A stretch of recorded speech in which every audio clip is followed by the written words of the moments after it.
Desde Quito son las 8:11 de la mañana por acá. Bueno, ¿cómo está el clima ahí? Bien, bien, bien. Bueno, estamos en Quito, es la altura, somos 2.800 metros. Es un clima algo más frío, pero bueno, hoy un lindo sol. En Guayaquil, donde se juega el partido esta noche, más o menos se promedia entre 24 y 26 grados. La temperatura es más elevada al nivel del mar. Algo que en principio algunos de los seleccionados dijeron que es más cómodo, que ellos están jugando en su gran mayoría a nivel del mar y que optarían como una buena opción por la ciudad de Guayaquil para una eliminatoria en donde no se exige demasiado a la visita, ¿no? Es decir, en una eliminatoria donde no cada partido era tan crucial como en otras, en donde los cupos eran más reducidos. Claro, claro, claro. Recién lo decíamos, Andrés, bueno, Ecuador ya tiene su pasaje, va a ser su quinta participación en Copa del Mundo, pero hay como un ruido alrededor de lo que es justamente un técnico argentino, Sebastián Becasese. ¿Cómo están viviendo el presente? ¿Qué es lo que por ahí no termina de convencer? O uno dice desde afuera, bueno, clasificaron al Mundial, está todo contento y no es tan así. Sí, es verdad, es un clima extraño. De hecho, no hubiera pensado que el partido de hoy iba a tener una repercusión tan importante. Era un partido simplemente para conmemorar, en algún momento recibirlo a Messi y, bueno, terminar la eliminatoria con la fiesta de una clasificación. Pero como tú dices, hay algunos factores futbolísticos y también fuera de la competencia que han ido dinamitando la relación de Becasese con el público, de Becasese con el periodismo. Eh, el público exige algo más de resultados y sobre todo ver un equipo que ha empatado los últimos partidos 0-0 y que no ha brindado espectáculo. Ha generado cierto escepticismo en relación al rendimiento. Pero también hay otros elementos que han ido marcando la cancha, sobre todo para cuestionar al técnico a través de sus convocatorias controversiales. A ver, tú puedes elegir un defensa u otro porque te parece que como entrenador el uno tiene mejor nivel que el otro y ya está. Puedes convocar un delantero o a otro y finalmente la subjetividad es lo que prima. Lo que ha sucedido en Ecuador es extraño porque se han convocado jugadores que nunca han debutado en el fútbol profesional. Es decir, Claro. jugadores que nunca han llegado a jugar en sus clubes y que de repente aparecen en la selección. Y en ese momento el aficionado, el periodista y el mundo del fútbol, dirigentes, entrenadores, dicen, están utilizando a la selección para convertir en vitrina de negocios privados de los clubes, para que los chicos cumplan requisitos de tener determinados minutos en la selección, de que sean convocados a la selección nacional y que tengan ya más o menos la ficha chequeada para que puedan llegar al fútbol de Inglaterra, por ejemplo, en Claro. donde entiendo este tipo de requerimientos son indispensables antes de ser fichados, o al menos en un buen precio. Sí, sí, sí, es cierto. Hay países que tienen como exigencias de cierta cantidad de partidos en selección nacional para contratarlo. Inglaterra, de hecho, es un caso muy particular porque por más que seas un crack, si no tenés cierta cantidad de partidos, no te pueden comprar, digamos. Eh, y esto, o sea, ¿cuál ha sido la respuesta BKC ante estos cuestionamientos? Si se ha manifestado particularmente sobre este tema en especial. ¿Sabes que Becasese, por ejemplo, en el caso de Darwin Guagua, nadie lo respaldó? O al menos públicamente no. Públicamente no. Digamos, el chico Darwin Guagua, que pertenece al Independiente del Valle, el principal del Independiente del Valle, Michel Deller, brindó una declaración en donde dijo que haberlo convocado era un error, que le había generado una presión innecesaria al jugador. El presidente de la Federación Ecuatoriana de Fútbol, Egas, también dijo que no era un acierto, pero que respetaba las decisiones del director técnico. Bueno, se percibe que esta es una especie de reclamo de boca para afuera porque BKCS argumentaba que él mira a los jugadores y está convencido de su rendimiento y del aporte que le pueden dar al equipo. Ahora yo te digo, Gonzalo, La rueda de prensa de ayer de Becasese es una rueda de prensa muy distinta a las demás.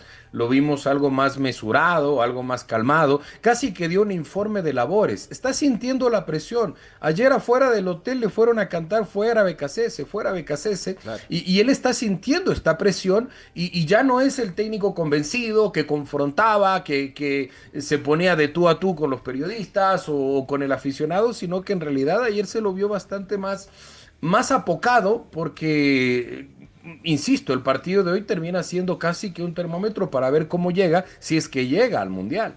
Claro. Estamos hablando con Andrés Luna, periodista ecuatoriano.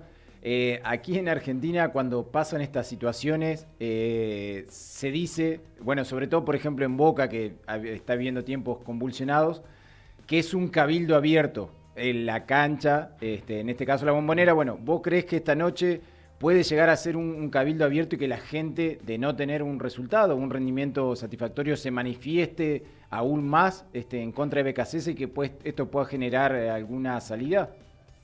Es muy probable. El público de Guayaquil es una afición muy exigente. Me atrevería a decir que es una de las aficiones más futboleras del país, incluso a razón de las convocatorias que tienen sus equipos, Barcelona y Emelec. En el caso de que el partido tenga un trámite parecido a lo que vimos con Paraguay, a lo que vimos con Chile, en donde hay una selección que se defiende muy bien, es impecable el juego defensivo de Ecuador. Es un equipo que no recibe goles y que tiene ahí a William Pacho, que es campeón de la Champions League, tiene a Pierre Hincapié, que acaba de ser vendido por 60 millones de dólares. Está también Moisés, que es el fichaje más caro en la historia de la Premier League, un volante de recuperación, y súmale a Pervis Estupiñán. Entonces, claro, uno ve estos jugadores y dice, tenemos una defensa impecable. Pero con estas características necesitamos jugar, necesitamos Claro. mostrar fútbol, necesitamos divertir a la afición y superar a los rivales. Si es que hoy efectivamente quizás al menos no se ve un juego atractivo, un juego vistoso, algo de posibilidades cerca del arco argentino, no me extrañaría que los gritos que ayer estuvieron fuera del hotel terminen también, nada, trasladándose, mudándose al estadio. Andrés, quería preguntarte, ¿qué notás vos de lo que fue el Ecuador de la Copa América, donde vimos ese papel extraordinario que hizo con este Ecuador de hoy? Mira que el Ecuador de la Copa América terminó costándole el puesto a Félix Sánchez Vaz, ¿no? Claro. Porque justamente es eso, el aficionado quiere finalmente empezar a usufructuar esta generación valiosa.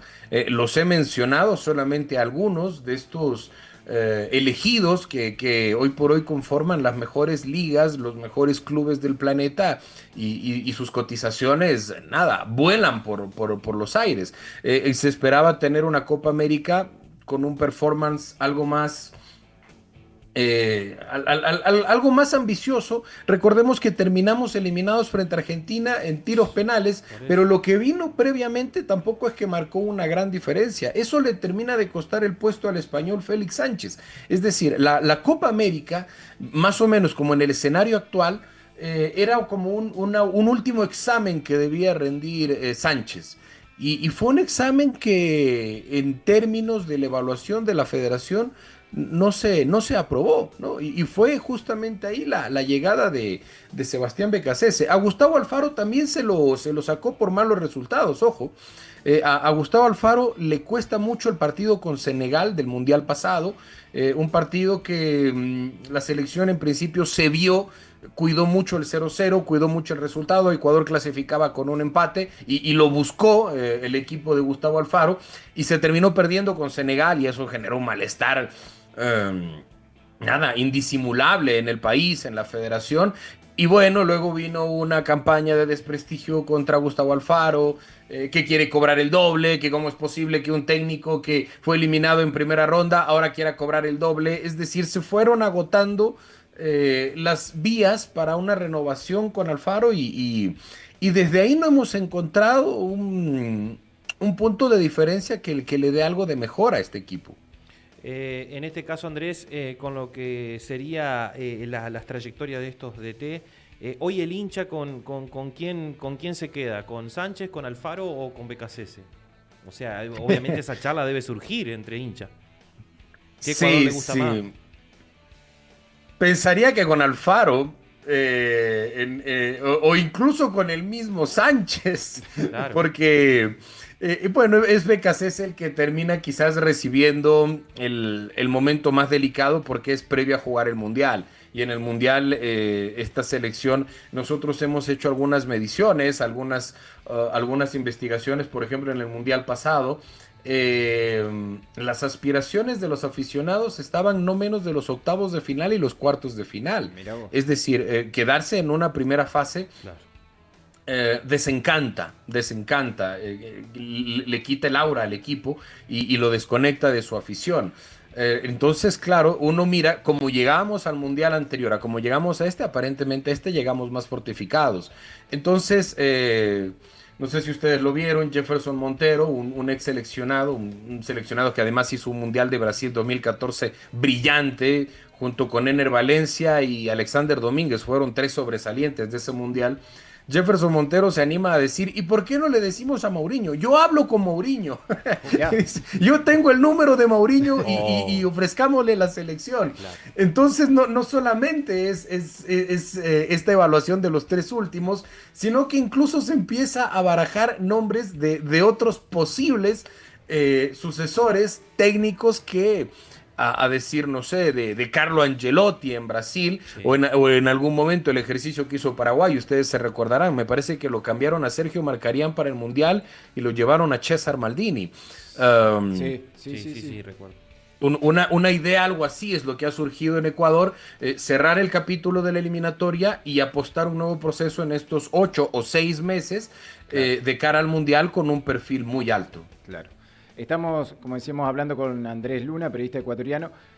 A todo esto, Andrés, más allá de la gente y más allá de lo que se puede decir públicamente, ¿qué se sabe de la postura de la federación ante este panorama? Muy poco, muy poco.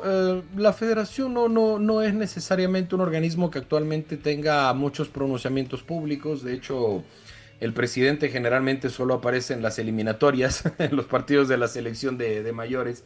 No ha habido ningún respaldo público ni tampoco una especie de aval de este posible cambio. Ha habido cierta sutileza.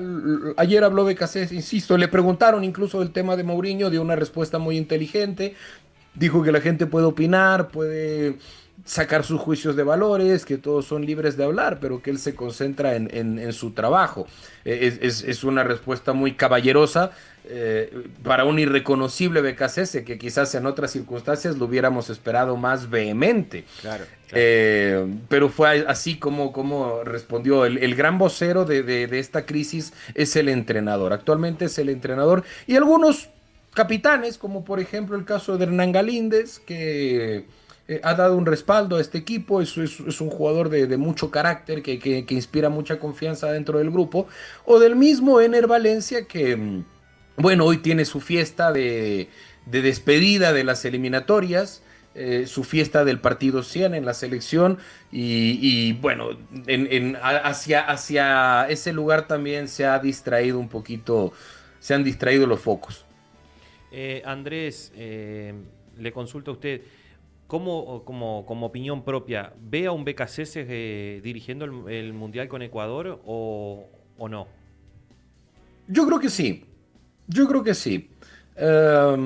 Son conflictos económicos difíciles de sobrellevar. Ahora, no estoy del todo seguro, porque actualmente en Ecuador, por ejemplo, se está librando ya una pre-campaña para la Federación Ecuatoriana de Fútbol.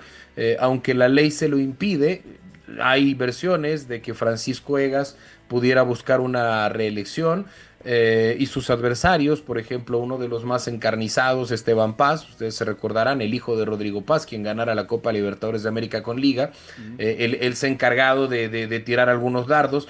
Entonces, el mismo presidente de la Liga Profesional de Fútbol, Ecuador vive una división política muy grande, la federación está enfrentada abiertamente con la Liga Profesional de Fútbol, sus presidentes han dicho mutuamente, que no se llevan, que no se gustan, que no les interesa tener una relación entre sí.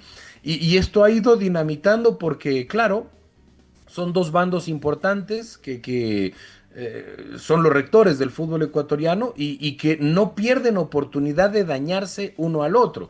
Entonces, en este contexto electoral, no me extrañaría por ahí una jugada de Egas también, ¿no? Una jugada a la tribuna, una medida popular y al clamor del aficionado terminar trayendo un técnico de envergadura con la ayuda de algunos patrocinadores, que eso sí a la federación no le faltan. Claro. Andrés, te hago la última, porque bueno, sabemos que estás muy ocupado y bueno, tiene un día particular hoy. Vos hace un ratito lo nombrabas a Piero Hincapié, como decías, acaba de pasar al Arsenal, va a ser el primer ecuatoriano en jugar allí y justamente Piero Hincapié juega de defensor central o lateral izquierdo y se va a encontrar allí en el Arsenal con alguien que, bueno, nació a 60 kilómetros de acá en Nogoyá, con Gabriel Heinze. Bueno, ¿cuáles son las expectativas y lo que ha generado este traspaso de Piero al Arsenal de Inglaterra?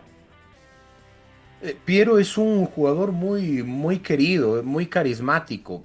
Es un jugador que tiene ángel. Se lo valora mucho. Y eso que aquí no se lo vio jugar. Recordemos que Piero Hincapié es un futbolista de Esmeraldas. El Independiente del Valle lo comercializa a Talleres, ¿no? Claro. Él termina formándose en Argentina Exacto. y de Talleres da un salto a Alemania, en donde forma parte de esta generación dorada del Bayer Leverkusen. Las expectativas son altas porque se ve en él juventud, se ve en él inteligencia, mucha personalidad. Y al igual de lo que se miró en Pacho en su momento, o en el mismo Moisés Caicedo, la certeza de que va a triunfar en el Arsenal es generalizada. Además que es uno de estos equipos que, si bien en los últimos años no ha peleado la Premier, es uno de los máximos ganadores de esta competición y al Claro. ser uno de los Sí, sí, máximos sí. ganadores, en cualquier momento volverá a encontrarse con el trofeo, golpeando un poco la mesa, esa mesa que se le ha apoderado el Manchester City. Creemos que hay una buena proyección de Piero. Es el gran momento de madurar y estos son los mensajes justamente que le dan al aficionado esa idea de que esta selección debe ambicionar mucho más en el Mundial y que la primera fase no es suficiente. Esto se le reclamó a Reinaldo Rueda. Reinaldo Rueda, un técnico extraordinario, formidable. Se quedó en primera fase de Brasil 2014, perdió el apoyo del aficionado. Le pasó a Gustavo Alfaro, se queda en Claro. primera fase, adiós. Y creo que el tema de BKC no se lo permitirían porque además que están pidiendo ya su sucesión con 8 meses de anticipación. Claro, sí, sí, sí, sí, tal cual. Así que bueno, estaremos obviamente muy atentos. Te marcaba lo de Gabriel Heinze porque justamente él se sumó este año al cuerpo técnico de Arteta Así fue. y específicamente trabaja en la parte defensiva y ocupó la misma posición que ocupa Piero. Y bueno, lo importante también de encontrarte con alguien, un sudamericano allí en su llegada a la Premier, creo que le va a servir y mucho también. Sí, son estos procesos de adaptación y sobre todo la confianza. Mientras hablaba me acordaba, en algún momento César Luis Menotti lo califica a Noriega, al Pavo Noriega, Raúl Sí, Noriega, que era un, sí, un sí. defensor de Barcelona, el mejor defensor de América, decía, el mejor defensor de América, y Raúl Noriega fue a jugar al Boca Juniors, Sí, ¿no? es cierto. Pero claro, con ese espaldarazo justamente de un entrenador que dice, este es de los míos, a este lo vamos a valorar. Raúl Noriega, que bueno, también forma parte de una constelación dorada que quizás ya no es tan vigente. Raúl Noriega, Luis Enrique Capurro, que recuerdo jugó en el Racing, catalogado también uno de los mejores laterales de América. Hoy se despide Ener y no es que se despide el gran delantero, bueno, no es que se despide de las eliminatorias, quiero Claro, decir. claro, claro. Y no es que sea el gran ídolo de la afición ecuatoriana, que todavía, por ejemplo, recuerda como ese referente delantero Agustín Delgado.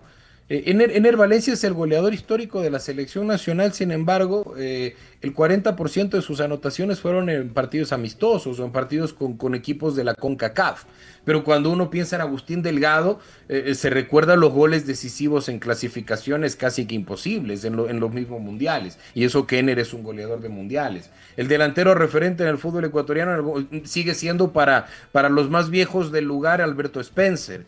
Alberto Spencer, quien era el mejor jugador del mejor equipo del mundo en su momento.